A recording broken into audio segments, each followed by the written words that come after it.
The bar smelled like engine oil and something sweet that no one could ever quite name. It came from the ventilation filters, probably. Recycled air passed through too many ports and too many alien lungs before it reached this corner of Station Orvith 9.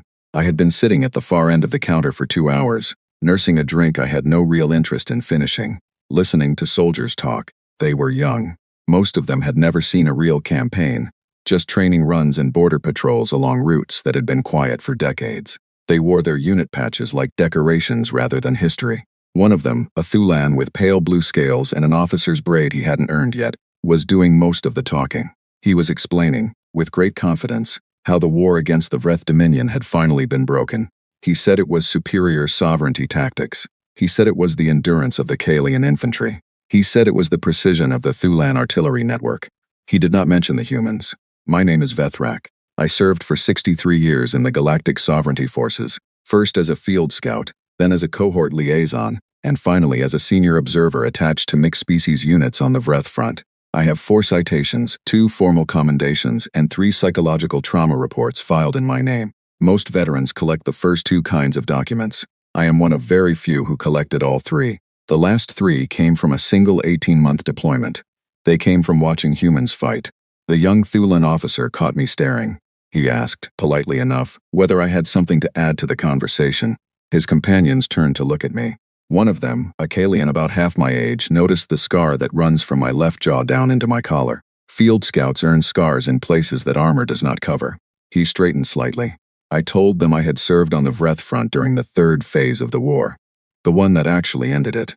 The Thulan officer asked if I had seen the human units in action. I picked up my glass.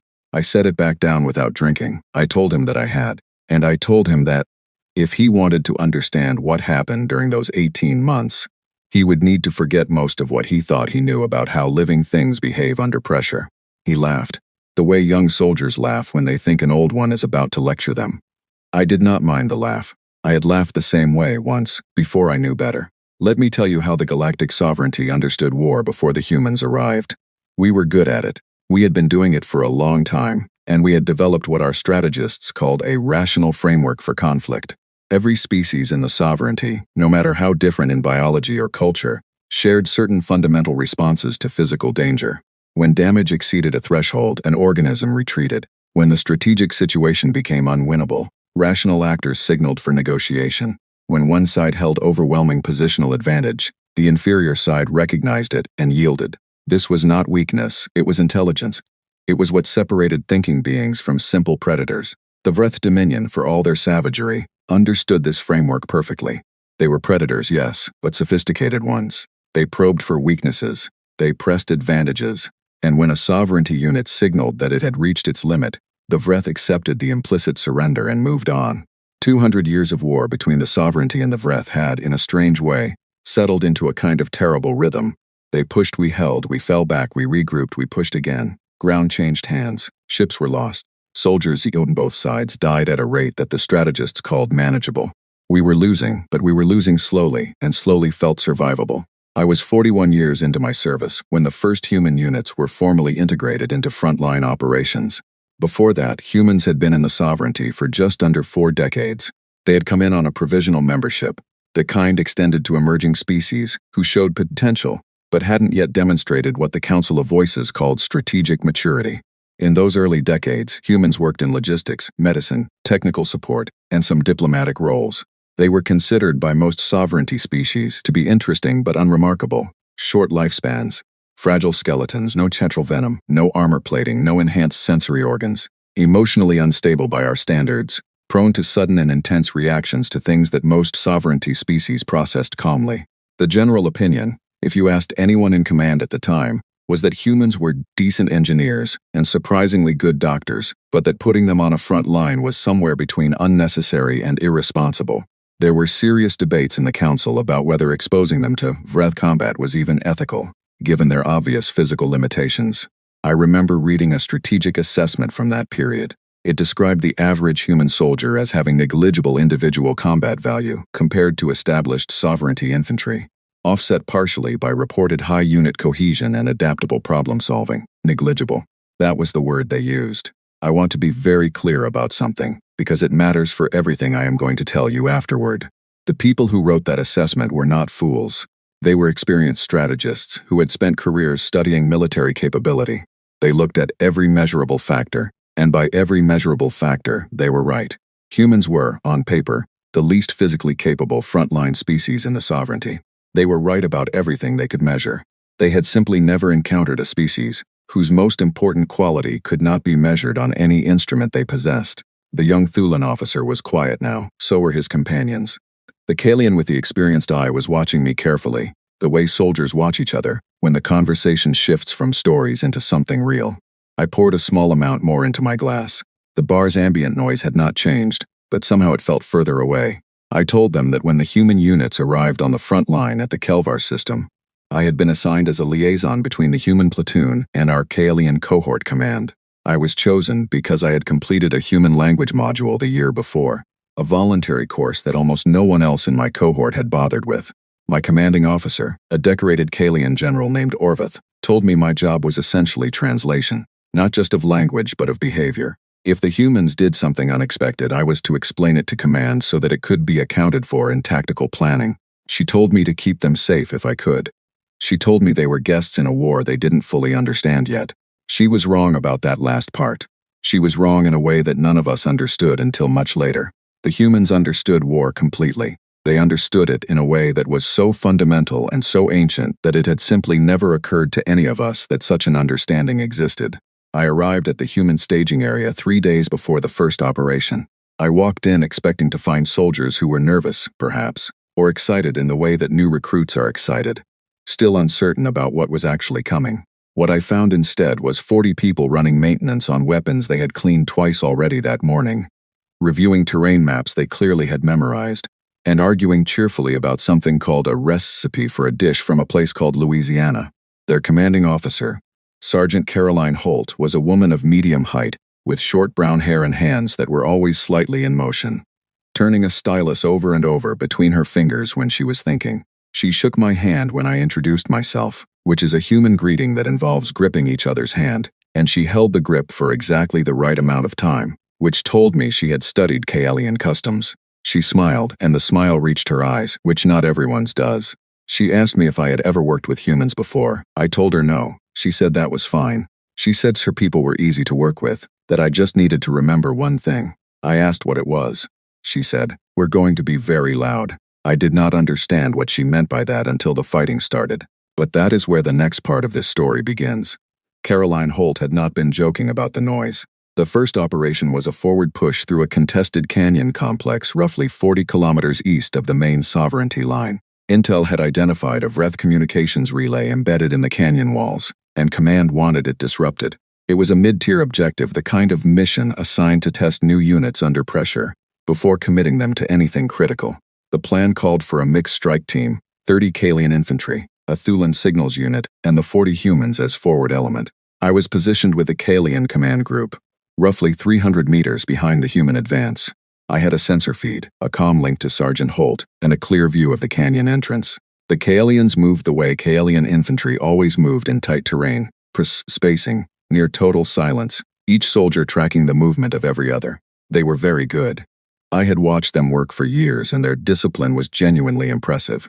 Then the humans moved up to the front, and the Kaelian sergeant beside me said something under his breath that roughly translated as, "What are they doing?" They were talking, not whispering, not the suppressed sub-vocalization that sovereignty soldiers used for essential communication. Actual talking at a volume I would have associated with a casual meal rather than a combat approach. Short, clipped sentences, occasional laughter. One human soldier, a tall young man named George Finley, made a comment about the canyon walls that I could hear clearly from my position, and at least 4 of his squadmates responded. Sergeant Holt's voice cut through occasionally, brisk and precise, but she was not hushing them. She seemed, if anything, to expect it. The Kaelian sergeant beside me asked if this was normal for humans. I told him I was about to find out. The Vreth were waiting in the canyon's midsection, positioned behind a natural rock formation that had served as cover for sovereignty casualties in 2 previous operations. There were approximately 60 of them, which was more than the intel had suggested. When they opened fire, the canyon erupted with sound and light, and the kind of sudden violence that compresses time, in a way I have never been able to fully describe even after decades of trying. What I saw on my sensor feed in the next 4 minutes redefined what I thought I understood about military courage. The Kalian infantry held their positions, precisely and professionally, as trained. The Thulan signals unit fell back to a secondary position as planned. The humans went forward, not chaotically, not in a panic. Forward, on purpose, with apparent deliberate intent, moving in short coordinated rushes that I later learned they called bounding. One group providing cover fire while the other advanced, then switching. The Vreth fire was heavy and concentrated and completely failing to stop them, not because it was missing, but because when it hit, the humans absorbed the hit and kept going. I watched Private George Finley take a glancing shot to his left shoulder that knocked him sideways. He caught himself on one hand, pushed back upright, looked at the wound for perhaps 2 seconds, pressed his hand against it, and resumed his position in the advance. He was still talking to the soldier beside him. I could hear faintly that he was still making observations about the canyon geology. I did not know what to do with what I was watching. Here is something about Kalian physiology, and Thulan physiology, and Vreth physiology, and every other sovereignty species I have ever known. When the body is damaged beyond a certain point, the nervous system sends an overwhelming signal. That signal is not pain exactly, not in the way humans describe pain. It is more like a total system directive that subordinates everything else to a single imperative. Stop. Rest, protect the wound, allow recovery to begin. It is not a choice, it is not a weakness. It is simply how biology manages damage. Every species we had ever catalogued, including the Vreth, had some version of this response. What I was watching on that sensor feed suggested that humans either had a very different threshold for this response, or that they had found some way to override it, or, and this is the possibility that unsettled me most deeply, that they experienced the signal the same as everyone else, and simply decided it was not relevant. By the time the Vreth fell back from the canyon relay, the humans had advanced 200 meters past what any alien tactical model would have identified as the maximum achievable gain. They had done it in 4 minutes. 3 of them were wounded. All 3 finished the operation before they let the medic look at them. I filed my first observation report that evening. I wrote that the human unit had demonstrated exceptional offensive momentum and an unusually high threshold for operational continuation under physical duress. I wrote it in the careful, measured language of a field report, because that is the language I had been trained in, and because I did not yet have words for what I had actually seen. In the weeks that followed, I began to understand something that the sovereignty strategists had never modeled, because you cannot model it without witnessing it. Humans did not fight the way other species fight, not as a matter of style, but as a matter of origin. Every sovereignty species had, at some point in its evolutionary past, been either predator or prey in a relatively straightforward ecological sense. Predators developed the ability to strike fast and hard. Prey developed the ability to detect threat and flee. Most sapient species had moved past both, developed tools and cooperation, but the underlying neural architecture remained. Strike or flee, attack or retreat. Humans had come from something different. Sergeant Caroline Holt explained it to me one evening. Sitting on supply crates outside the forward base while the desert moon of the Kelvar system threw pale light across the rocks. I had asked her carefully why her soldiers kept advancing when damaged.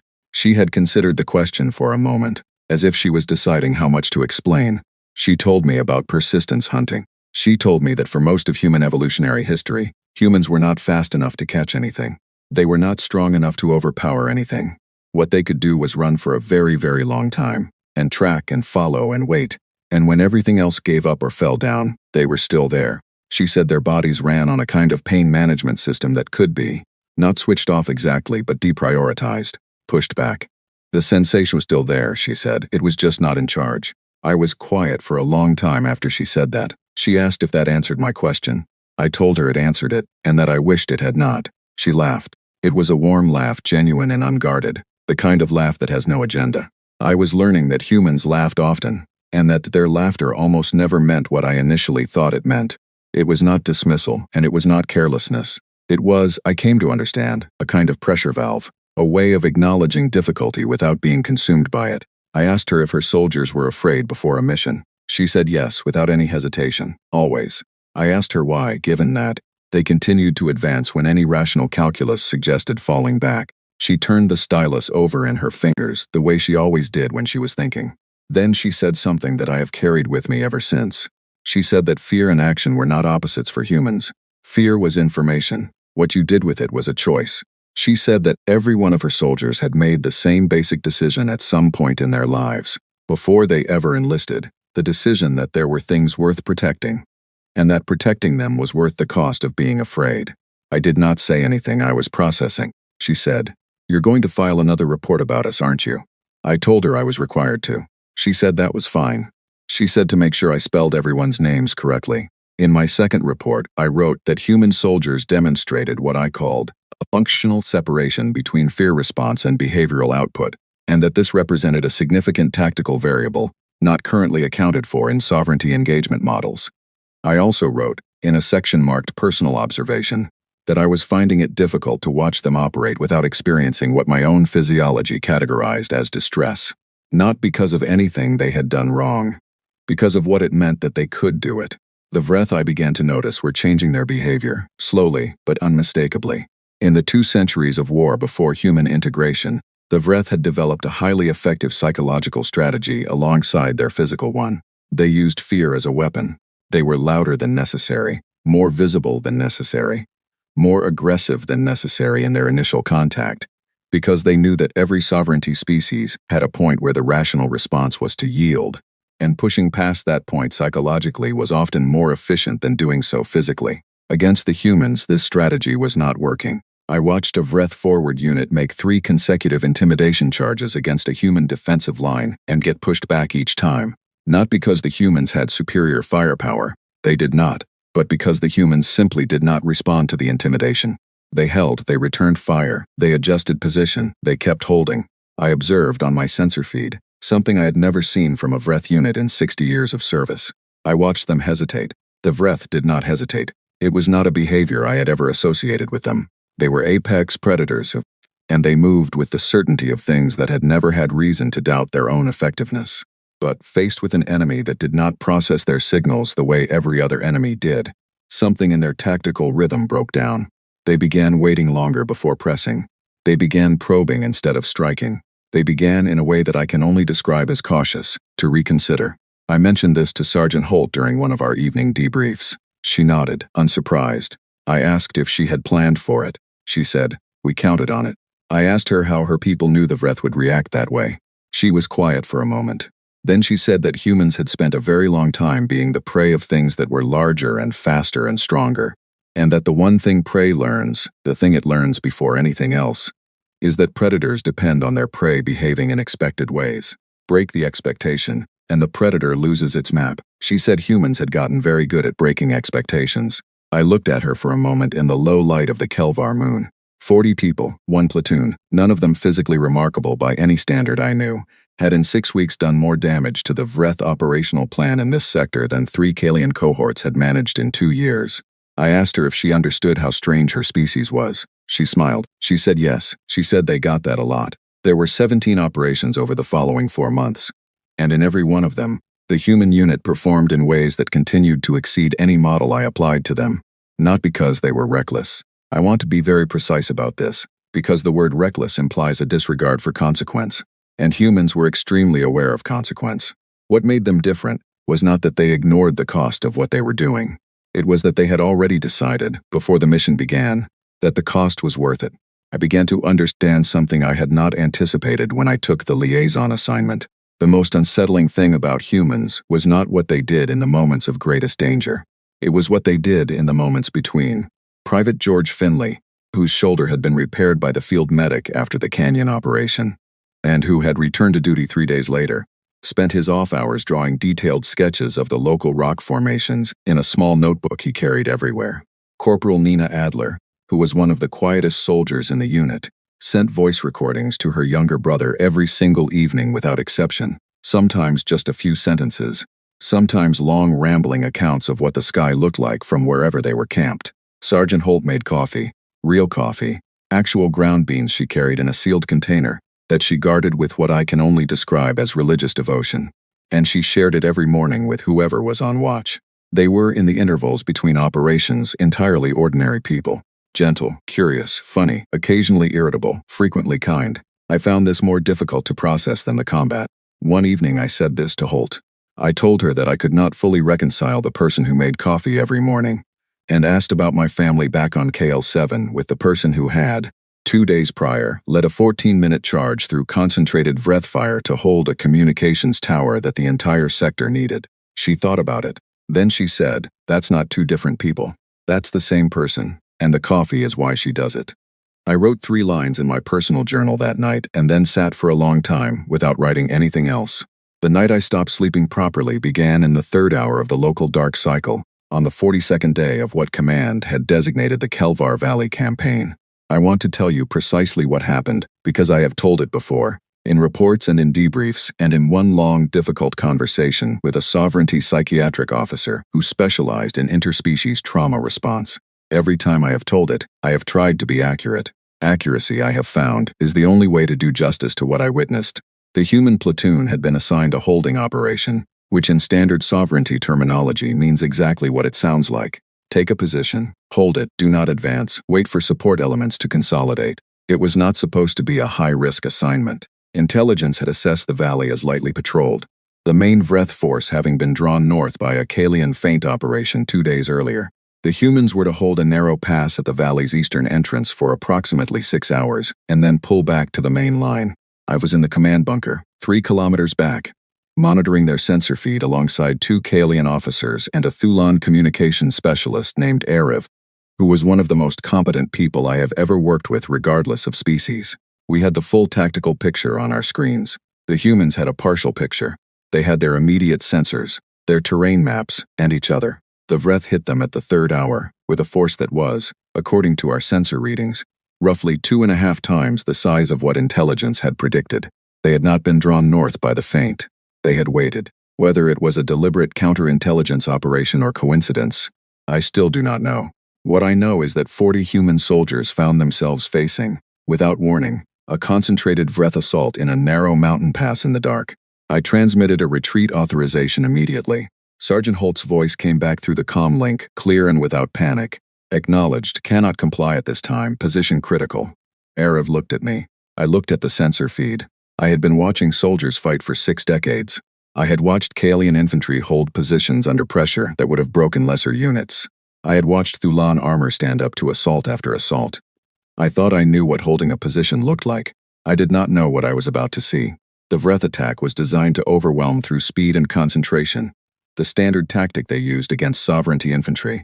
Hitting fast, hitting loud, presenting an assault so sudden and so total that the defensive unit's rational response was immediate retreat, or immediate collapse. Against a Kalian unit, this would have triggered a managed fallback, disciplined and in good order, but a fallback. Against the humans, it triggered something that I do not have a clean word for in any language I speak.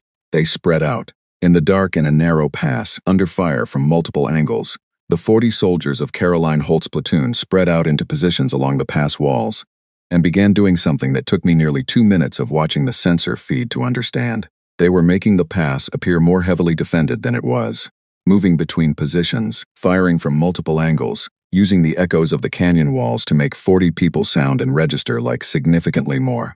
They were not holding a line. They were performing a line that did not exist. The Vreth, whose assault doctrine depended on rapidly calculating the ratio of their force to the defending force, could not get an accurate count. I watched the Vreth advance slow, and through all of this, through the noise and the confusion and the Vreth fire, that was landing close enough that my sensor feed was showing damage alerts across the human unit. The comm channel was alive with voice traffic. Short, fast, functional. Sergeant Holt calling positions, squad leaders confirming. George Finley, of all people, saying something brief and apparently humorous that produced a burst of laughter from at least 3 other soldiers in the middle of the firefight. Laughter. In the 3rd hour of a night ambush that my tactical models were giving a 23% survival probability. Erev said quietly, beside me, that he did not understand what he was watching. I told him I was not sure I did either. Then the communications relay went down. It was a Vreth disruption charge, targeted at the pass walls, designed to cut the human unit off from external coordination. It worked. Sergeant Holt's voice dropped off the channel mid-sentence. The sensor feed became intermittent, flickering between positions and then going fully dark. We had effectively lost the ability to see or speak to 40 people who were, by our last data, engaged in a fight that should not have been survivable. I stood up from my station. The Kalian officer beside me put his hand on my arm and told me that command protocol required us to wait for the relay to reestablish. I told him I understood command protocol. I sat back down. We waited for 41 minutes. I have thought about those 41 minutes many times in the years since. I have thought about what was happening in that pass, while we sat in a warm bunker 3 kilometers away, with nothing but static on our screens. I constructed, over time, from the after-action reports and the testimonies of the soldiers themselves, a detailed picture of what those 41 minutes actually contained. Private Nina Adler was running low on power cells for her weapon, and had moved to a secondary position near the north wall to collect cells from a wounded squadmate who could not use them. The wounded squadmate, a young man named Owen Price who was on his first deployment, had a serious injury to his leg and was lying behind a rock shelf that was giving him some cover. Adler reached him in a 15-second crossing that she later described, in a tone of complete matter-of-factness, as a bit close. She gave him water. She told him he was doing well. She took his extra cells. She told him to stay behind the rock and she would come back. She went back into the fight. She did go back for him 40 minutes later and helped carry him out. Sergeant Caroline Holt, with no communications and no external support, and no certain knowledge of whether reinforcements were coming, was conducting the defense of the pass by physical presence alone, moving between positions, making decisions in real time, with whatever information she could gather with her own senses. She was operating, as I later understood, in a state of what the humans called full engagement, which meant that everything she was, every instinct, every trained reflex, every piece of judgment she had built over years of service, was entirely focused on one single objective: get everyone out. Not hold the pass, get everyone out. I learned later that this was a distinction that mattered enormously to her. Command had told her to hold the pass, but at some point in those 41 minutes, when the strategic math had shifted decisively, and holding the pass was no longer achievable at survivable cost, she had made a unilateral decision to redefine the mission. The pass could be retaken. Her people could not be replaced. She held them in position long enough for the Vreth to commit their full forward element into a channel where they had no room to maneuver. Then, she collapsed the defense inward, pulling everyone back along the north wall in a coordinated movement that the Vreth pursuit did not anticipate, because, in their entire history of fighting sovereignty forces, they had never encountered a retreating unit that retreated in good order, while actively continuing to engage. When the comm relay re-established and I heard Holt's voice again, she was calm. She was counting her people, all 40 accounted for. 3 seriously wounded, including Owen Price, who would recover fully and was already arguing with the medic about the timeline for returning to duty. Everyone else was minor injuries or unharmed. The Vreth pursuit had stopped at the valley mouth. I said nothing for a very long time. The Kalian officer beside me made a notation in his log. Arav was looking at the sensor feed, now fully restored, with an expression I had never seen on a Thulan face before.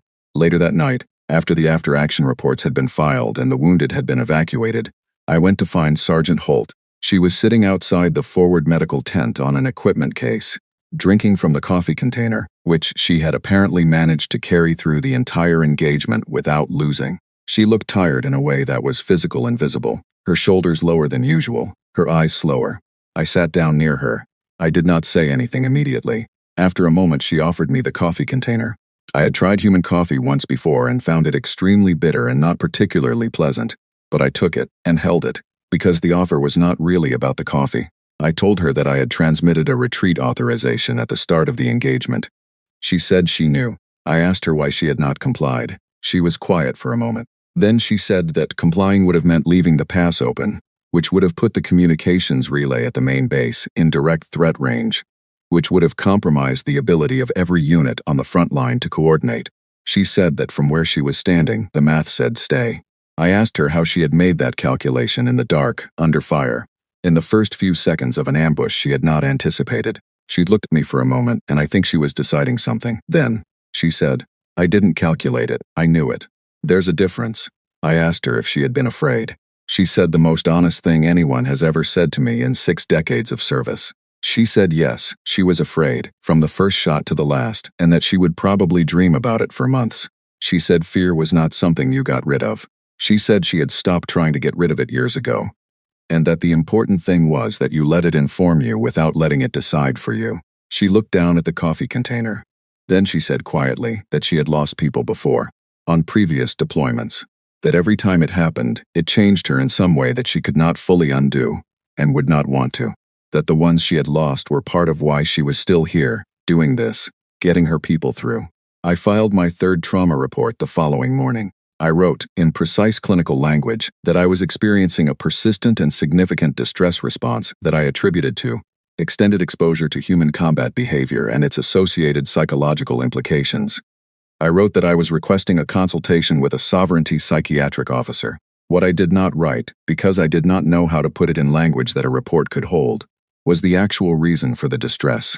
It was not fear, it was not horror, not exactly. It was something that I had no word for in Kalian or in standard sovereignty trade language or in any of the 7 languages I spoke. It was something that felt like looking at a mirror and finding a reflection you had not expected. The war did not end in a single moment. Wars almost never do, despite what the history records suggest. What happened, over the 14 months following the Kelvar Valley operation, was a gradual and then accelerating shift in the strategic balance. Sector after sector that had been held by the Vreth for decades began to move. The Vreth pursuitations, which had always been the most psychologically devastating part of any engagement for sovereignty forces, because the Vreth were faster and more efficient at pursuing retreating units, began to fail. Units that included human elements did not retreat in the patterns the Vreth had learned to exploit. The Vreth kept finding themselves pressing a pursuit into empty space, or worse, pressing a pursuit that turned without warning into an ambush. I was watching all of this from my liaison position, filing reports, attending debriefs, translating between the human platoon and Kalian command in both directions. The formal translation was simple enough, language to language, concept to concept. The informal translation was the harder part. What I was actually doing, much of the time, was explaining humans to sovereignty officers who had spent their careers with a very fixed understanding of how living things under pressure behaved. I was trying to find language for something that did not fit in the space that language usually occupied. It was during this period that I began having genuine conversations with the members of the human platoon outside of operational contexts. Not because my orders required it, they did not, but because I had come to understand that if I wanted to actually comprehend what I was witnessing, watching from a sensor feed and reading after-action reports was not sufficient. I needed to understand the people themselves. What I found, and what I have described to other veterans who asked me about this time, was the thing that completed my confusion in an entirely new direction. They were so ordinary. George Finley, who I had watched advance through sustained fire with a shoulder wound that would have sent any Kaelian soldier to medical for a week, spent 3 hours one afternoon teaching himself to repair a broken latching mechanism on a supply crate because the crate belonged to the medic, and the medic needed it to stay closed. Nobody had asked him to do it. It was simply something that needed doing, and he had the time and some mechanical aptitude, and so he did it. He sang quietly to himself while he worked, something low and repetitive, and when I asked what it was, he told me it was a song his grandmother had taught him. He could not fully explain what the words meant because they were in a regional dialect that he spoke only partially. But he knew the tune, and the tune, he said, helped him think. Corporal Nina Adler, whose voice recordings to her brother I had become aware of through the comm system, asked me one evening if I had family. I told her I had a partner on KL7 and 2 offspring who were, by Kaelian standards, still young. She asked their names, I told her. She said the names back correctly on the first attempt, which no one outside my species had ever managed, because Kaelian names have tonal elements that most other species flatten into noise. She asked if I missed them. I said I did. She said she missed her brother every day, that missing people was one of the things that reminded you why you were there. I wrote that in my journal, verbatim. I still have it. What I was grappling with through all of these conversations was a central paradox that I could not resolve. Here were people who were, in the quieter hours, entirely recognizable to me as living things with attachments and preferences, and the ordinary weight of being far from home. They laughed at small things. They were patient with each other in difficult moments, and short with each other in easy moments, which I understood was simply the texture of any group of people who spent too much time in close proximity.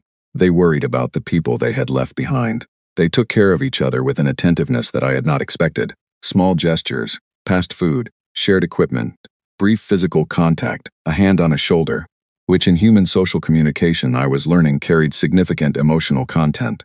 And then the operation order would come, and all of that would fold back behind something else. Something focused and efficient and entirely unconcerned with its own comfort. And they would go out and do things that my physiologies screamed were impossible and come back and make coffee. I asked Sergeant Holt, sometime in the 6th month of my assignment, how she understood the relationship between those two things, the softness and the capability. whether she experienced them as intention. She thought about it longer than she usually thought about things before answering. She said no. She said they were the same thing. She said the reason she could do what she did in the field was exactly because she had things she cared about. She said that for humans, caring about something was not a weakness that you managed and controlled in a combat environment. It was the engine. The harder you cared, the further you could push. The people she had lost, the ones who had become part of her reason, they did not make her hesitate. They made her move. She said, "We're not brave because we don't feel things. We're brave because of how much we feel them." I had been in the sovereignty forces for 41 years at that point. I had met soldiers from 11 species. I had read sovereignty military philosophy, which went back 11,000 years, and in all of that philosophy, across all of those years and species, the fundamental assumption was always the same. Emotion was the thing you managed. Rationality was the thing you cultivated. The ideal soldier, in every sovereignty tradition I had ever studied, was the one who had most successfully separated decision-making from feeling. Humans had apparently arrived at the complete opposite conclusion, and then won a war with it. There was a morning, near the end of the 7th month, when I sat with Holt and Finley and Adler, and a few others at the edge of the forward camp, watching the Kelvar sun come up. It was a slow sunrise. That planet star was much cooler than KL7's, and the light came in long and orange and took its time about it. Nobody was saying much. The operation order for the day had not yet come in. There was coffee. Finley had his notebook out and was sketching the ridgeline. I was watching them, and I was thinking about the Vreth strategists, somewhere across the front line, trying to build models for an enemy they had never encountered before. I was thinking about what it must look like from their side. 40 small creatures with no natural weapons and inconveniently short lifespans, sitting quietly at sunrise, drawing pictures of rocks. I was also thinking about what those 40 creatures had done in the 41 minutes of darkness in a mountain pass 6 months earlier. Adler caught me looking at them. She asked what I was thinking. I told her I was trying to understand them. She said, "And?" I told her I thought it was going to take longer than my assignment. She smiled, and it was the kind of smile that people give when they know something you don't, and have decided not to explain it just yet. Then she handed me the coffee. The last operation I witnessed before my rotation ended was not a large one. It was not a historically significant engagement by any metric that the sovereignty's record keepers use to categorize significance. It was a resupply protection mission, standard in execution, necessary but not extraordinary. The human platoon had been assigned to escort a logistics convoy through a stretch of road that Vreth patrols had been using to harass supply lines. It should have been quiet. It was not. A Vreth ambush, better positioned and better resourced than the patrol estimates had suggested, hit the convoy in the road's narrowest section. It was the middle of the day cycle, bright and clear, nothing like the dark of the Kelvar Valley. Visibility was excellent.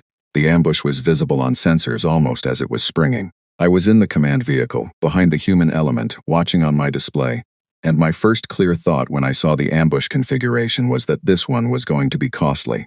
The Vreth had chosen the position well. High ground on both flanks, excellent cover, a choke point in the road where the convoy could not maneuver. By the numbers, by every model I knew, this was a situation where you took your losses, you fell back, and you came around another way. Sergeant Caroline Holt's voice came over the comm immediately. She had seen the same thing I had. She gave her orders in about 15 seconds. Clear, fast, no hesitation, each element assigned and each assignment specific. Then she said something to her unit that I caught over the open channel, one word, a human word. I had heard before, but only in the context of operations that were going well, not ones that were going badly. She said, "Together." And then 40 people moved as though they were one thing. I have tried many times to find language for what coordinated human movement in a high-intensity contact looks like. The difficulty is that what makes it remarkable is not any single action but the relationship between actions, the way each person's movement accounts for and enables every other person's movement without visible communication, without apparent hesitation, as if the 40 of them were operating from a single understanding of the space and the situation that they had all arrived at simultaneously. The Vreth ambush was designed for a target that would behave like a target, that would compress into the choke point and try to push through or fall back. The humans did neither. They expanded laterally into terrain that the Vreth had not covered because it was not, by any conventional analysis, usable. They used it. It was over in 11 minutes. As the convoy continued down the road, I climbed out of the command vehicle and walked up to where Holt was standing at the edge of the road, watching her unit finish its sweep. She was doing the count that she always did after an engagement, accounting for every person. The thing she did that I had come to understand was entirely automatic for her. Not a deliberate act, but a reflex built over years until it was as natural as breathing. Everyone was present. Minor injuries, none serious. She looked at me when I walked up. I told her my rotation was ending in 4 days. I told her I had been assigned back to Kellyan Cohort Command as a senior observer. A promotion of sorts, a recognition of the experience I had accumulated on the front. I told her it was a good assignment. She said congratulations. She meant it. I could tell she meant it. I stood there for a moment, trying to find the right thing to say. In 63 years of service, I had said a great many goodbyes to a great many soldiers, and it had never been particularly difficult. Service relationships were what they were, formed in proximity and maintained by shared purpose. And when the proximity ended, the relationship reorganized itself without great drama. That was how sovereignty military culture worked. It was practical. It was clean. I did not quite know how to say goodbye to Caroline Holt. I told her, finally, what I had not said in any of my 3 trauma reports.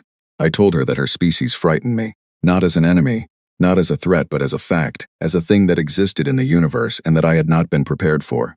I told her that in 41 years of service, I had believed I had a reasonably complete model of how living things functioned under pressure, and that her platoon had destroyed that model in the first 4 minutes of the first operation, and that I had spent the entirety of my assignment trying to build a new one, and had not succeeded. She listened to all of this without interrupting.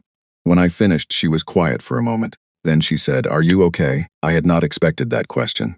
Not its timing, not its directness, not the complete sincerity with which she asked it. In sovereignty military culture, asking a colleague about their internal state in a professional context was considered presumptuous. It was a boundary. You managed your own state, and you trusted others to manage theirs, and if someone needed assistance, they would signal for it. That was how it worked. She had asked it as if it were the most natural question in the world. I thought about how to answer. I thought about the 3 trauma reports and the 41 minutes of static on the sensor feed, and the way George Finley had gone back to his geological sketches 2 days after taking a serious wound, and the way Nina Adler had said her brother's name. I thought about the coffee every morning and the laughter in the middle of firefights and Holt's voice saying together, and 40 people moving as one thing. I told her that I was not entirely sure, but that I thought I would be eventually. She nodded. She offered her hand. I took it. She said, "Take care of yourself, Vethrak." I said I would try. I walked back to the command vehicle. I did not look back because I was not certain I would handle it well if I did. And I still had 4 days of service remaining, and I preferred to finish them with some dignity intact. In the bar on Station Orvith 9, the young soldiers were completely silent. The Thulan officer with the officer's braid had not said a word in a very long time. The Kalian who had noticed my scar was looking at the table. Somewhere across the room, other conversations were still happening. Other soldiers were still telling other stories, and the ventilation was still cycling air that smelled of oil and sweetness. I picked up my glass. Someone asked quietly whether I would have served with the humans again if I had been given the choice. I thought about the question. I thought about it seriously, the way it deserved to be thought about. I thought about 4 minutes in a canyon, and 41 minutes in the dark, and 11 minutes on a road in good clear light. I thought about a woman who made coffee every morning and asked if you were okay, and said together before an ambush. I thought about a young man who drew rocks and sang songs from his grandmother. I thought about a corporal who sent voice recordings every night without exception, and learned to say names correctly on the first try. I thought about what it had cost me to watch them. The reports, the sleepless nights, the long process of rebuilding a model of the world that could contain what they were. I thought about the fact that I was still years later not entirely sure my model was right. Yes, I said, without hesitation. I would have been afraid the entire time. I believe that is exactly what they would have wanted. I finished my drink. I set the glass down on the counter. The bar noise came back in, filling the space that the silence had briefly held. The young soldiers sat with what I had given them, and I could not say what they would do with it. Whether it would sit in them the way things sometimes sit, changing the shape of the container slowly over time, or whether they would shake it off by the next round and return to the easier stories. Either way, it was theirs now. I had carried it long enough. I paid for my drink, said good evening to the bartender, who was a wreath with patient eyes, and the particular stillness of someone who had heard every variety of soldier story there was, and I walked out into the corridor of Station Orvith 9. The lights in the corridor were the standard blue-white of all sovereignty stations, the same lights I had walked under for 63 years, the same recycled air, the same distant hum of the station's drive systems keeping everything in orbit around everything else. I was old enough to find comfort in the familiar even when the familiar was unremarkable. I thought walking about a pale orange sunrise on a cold planet, and coffee passed hand to hand, and the sound of a pencil on paper in the early morning. I thought, there are things in this universe I did not expect. I thought, that is not the worst thing to have learned.